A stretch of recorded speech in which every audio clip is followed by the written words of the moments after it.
Bonjour à tous, c'est Pierre-Emmanuel. On se retrouve donc aujourd'hui pour une nouvelle vidéo. Et aujourd'hui donc, c'est avec joie que je vais vous apporter encore une fois une pensée vraiment de Dieu. On va prendre un verset tout de suite, on va y aller immédiatement. On va aller dans le livre de Romains au chapitre 8. On va prendre le verset 1 au verset 5. Allons-y, je vais l'afficher. Il n'y a donc maintenant aucune condamnation pour ceux qui sont en Jésus-Christ, qui marchent non selon la chair mais selon l'Esprit.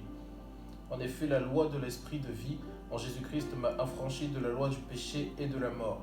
Car chose impossible à la loi, parce que la chair la rendait sans force. Dieu a condamné le péché dans la chair en envoyant à cause du péché son propre Fils dans une chair semblable à celle du péché.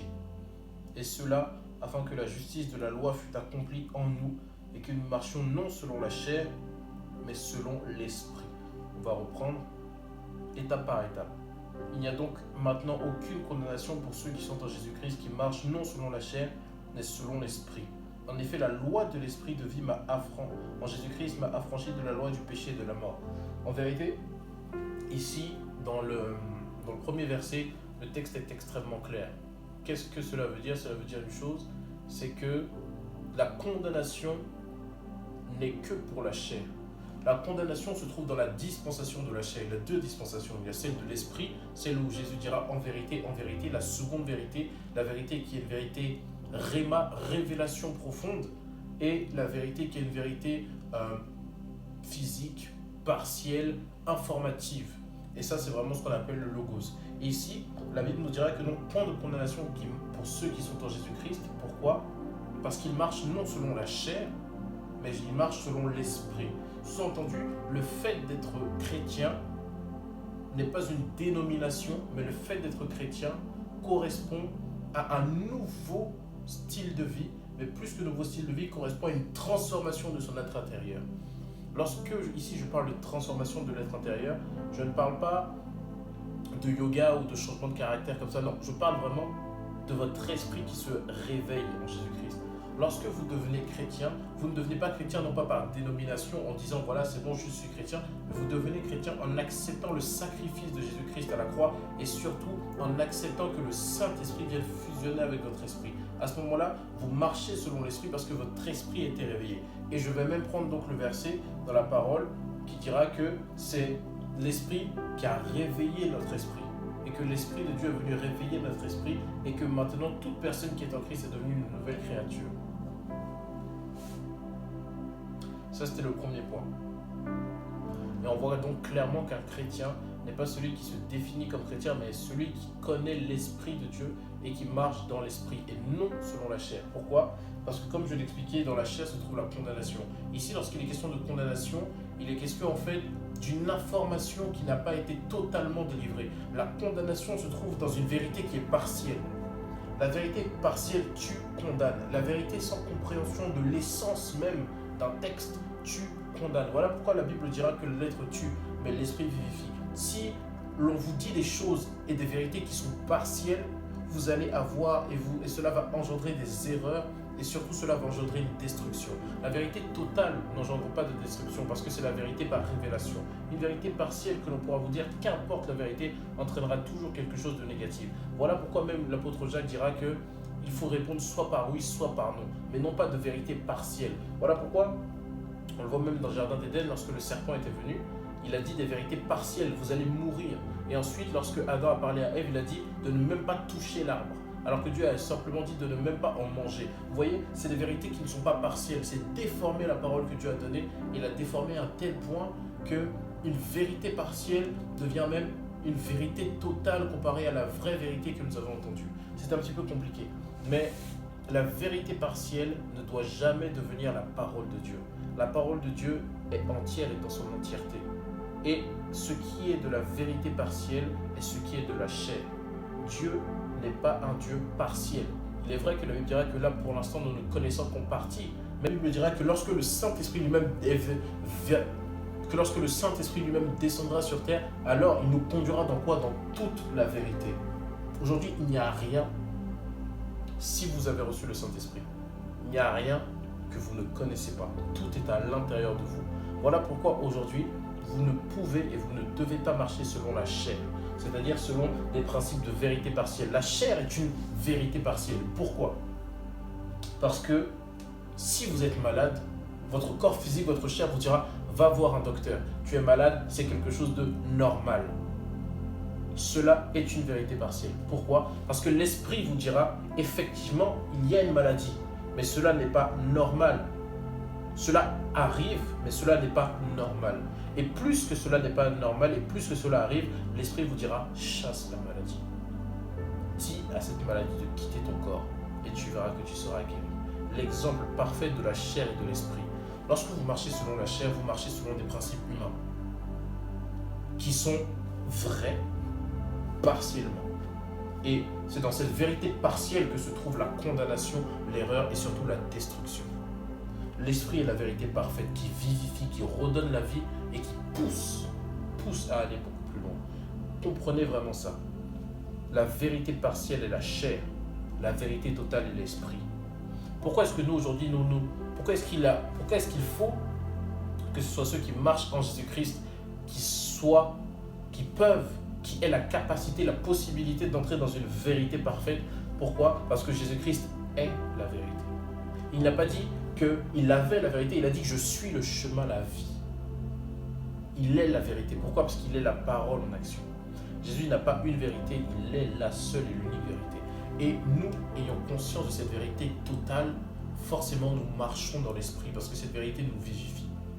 Et cette même vérité qui nous vivifie, pour toutes les personnes qui ne l'ont pas acceptée, cette même vérité qui est totale les détruira parce qu'ils sont restés dans une vérité qui est partielle.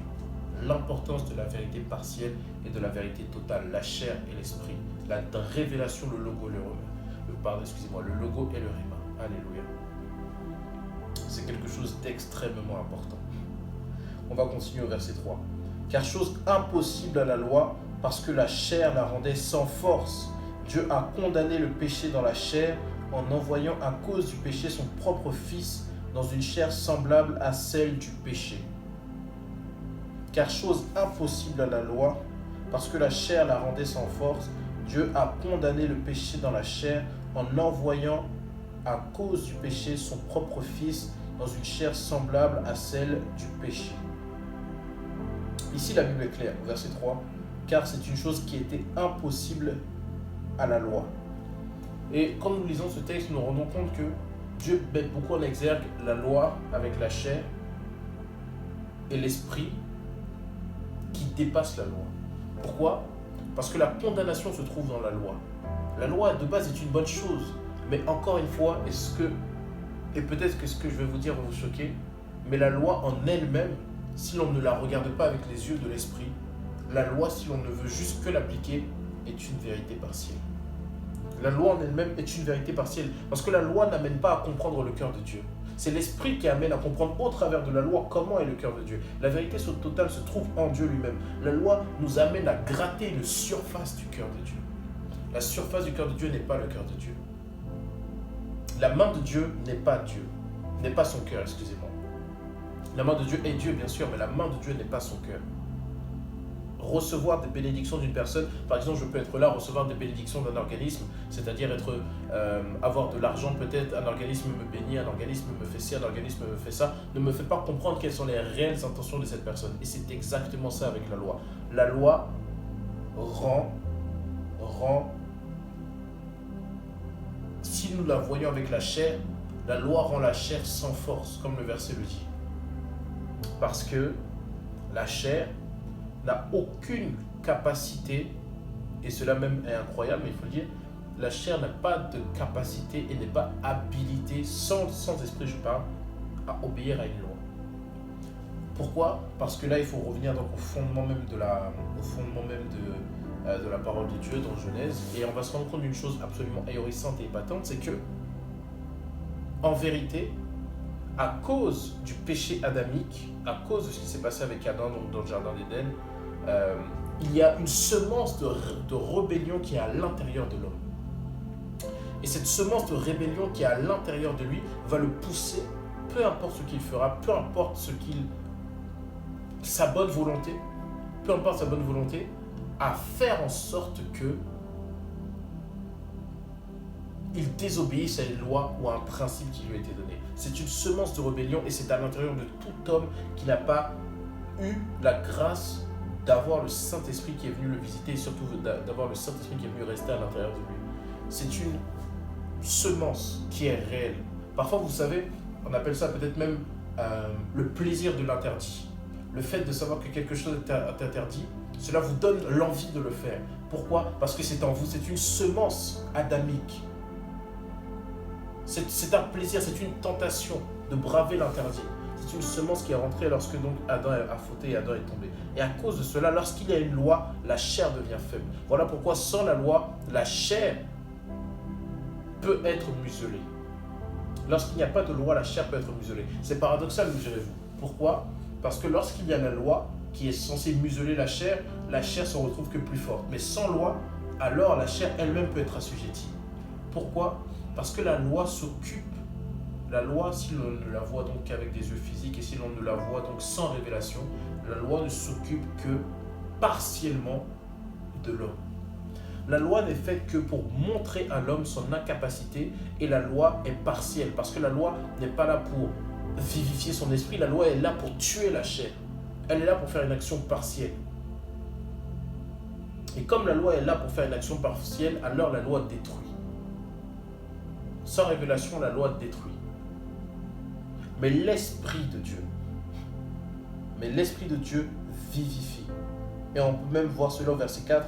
Et cela afin que là, on va reprendre le verset 3. Dieu a condamné le péché dans la chair en envoyant à cause du péché son propre Fils dans une chair semblable à celle du péché. Et cela afin que la loi fût accomplie en nous. Nous marchons non selon la chair, mais selon l'Esprit.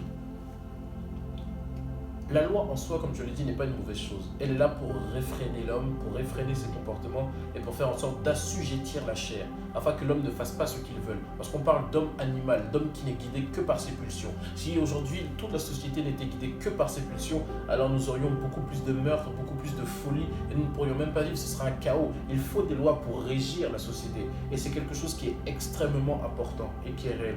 Cependant, Dieu, dans sa connaissance de l'homme, et dans son amour et dans son infinie sagesse, savait que le mieux n'est pas de contraindre l'homme, parce que tôt ou tard, cet homme finira par craquer, faire une erreur, mais le mieux est de transformer l'homme à la racine. Et ça, c'est quelque chose que fait le Saint-Esprit de Dieu. Lorsque on passe dans une autre dimension, dans la dimension donc de l'Esprit de Dieu, ce qui se passe, c'est que la chair est assujetti automatiquement. La Bible dira ici, car la loi de l'Esprit, au verset 2, la loi de l'Esprit de vie en Jésus-Christ m'a affranchi de la loi du péché et de la mort. Tout entendu, m'a affranchi de la loi de la chair. Lorsque vous passez dans l'étape de l'Esprit, votre chair se tait, votre chair meurt. L'Esprit vivifie, la chair, la lettre tue. Le Saint-Esprit, lorsqu'il vient s'installer en vous, il va progressivement vous transformer à l'image de Christ. On appelle ça le fruit de l'esprit, un fruit, mais qui se découle donc en plusieurs. On appelle ça donc le fruit de l'esprit. Et je vais afficher aussi donc le verset qu'on puisse le lire, le fruit de l'esprit. Et c'est quelque chose de tellement important, Le fruit de l'esprit est ce qui va vous permettre de ressembler à Christ. Et toutes ces choses, ce ne sont pas vous qui allez accomplir ces efforts, mais c'est le Saint-Esprit à l'intérieur de vous qui va vous transformer, vous pousser à la royauté, à la sanctification, à la puissance de Dieu, à l'onction et à la grâce d'être en communion avec le Père. Ce que j'aimerais vous dire vraiment par rapport à cette explication, à cette exhortation, si je peux le dire comme ça, c'est que, première chose, ne vous limitez pas à une vérité partielle. Regardez à la personne de Jésus-Christ et choisissez la vérité totale. Ne vous limitez pas selon les lois de ce monde. Ne vous limitez pas selon ce que le monde vous dira. Ne vous limitez pas selon ce que le monde pourra vous imposer de faire ou pourra vous imposer de dire. Non, il n'est pas cas de faire cela. Simplement maintenant, limitez-vous à ce que la Bible dit de vous, à ce que l'Esprit de Dieu dit de vous. Vous pouvez tous avoir une communion avec le Saint-Esprit. Le Saint-Esprit parle à tous et à toutes. Écoutez la voix de l'Esprit. Sachez ce que l'Esprit vous dit. Sachez ce que l'Esprit vous transmettra.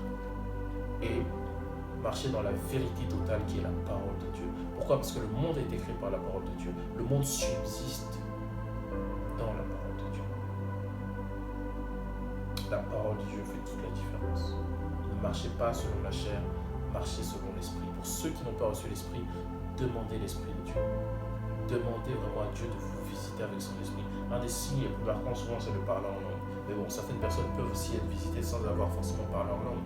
Mais demandez à ce que le Saint-Esprit viendra à l'intérieur de vous. Et une fois qu'il viendra, vous aurez une conviction certaine et totale que vous êtes enfant de Dieu. Le Saint-Esprit fait le travail. Et aujourd'hui, plus que jamais, nous avons besoin du Saint-Esprit de Dieu. Je vous encourage donc au travers de cette exhortation à vous accrocher au Saint-Esprit de Dieu, à le suivre, à l'aimer et surtout tout donner pour lui. Alléluia. Soyez extrêmement bénis vraiment et que Dieu vraiment vous bénisse au-delà de tout ce que vous pourrez penser. Donc,